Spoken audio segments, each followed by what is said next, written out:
Muối tí bay. Yeah.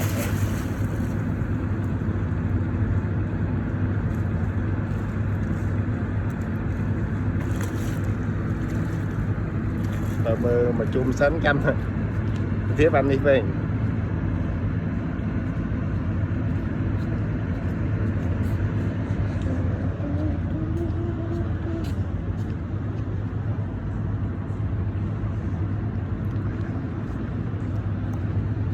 Hai ba đồng thay á bọn cho mới ra đây nhỉ.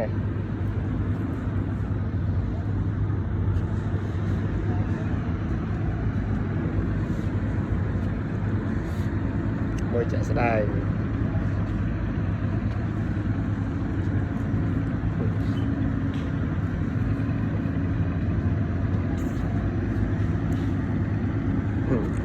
quất lập tờ bạt đi.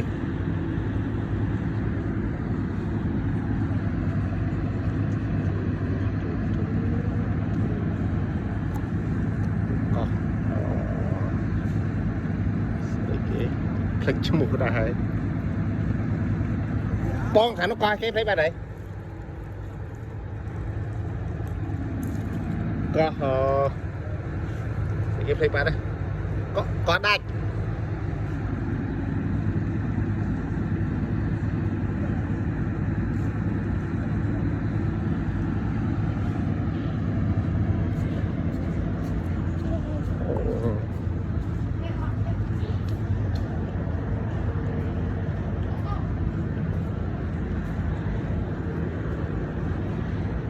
đủ cùng chở lón tới vai trùm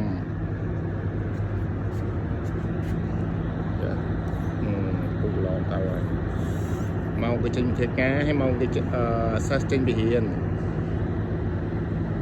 tới vai trùm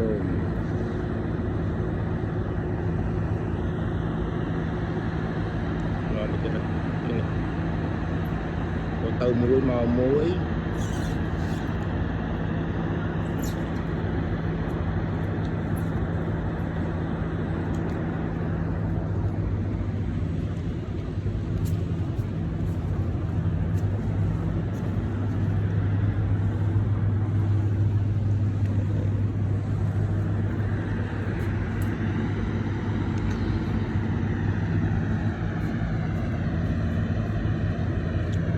anh cùi lễ nhằm ấy bà tôi thấy bà tiền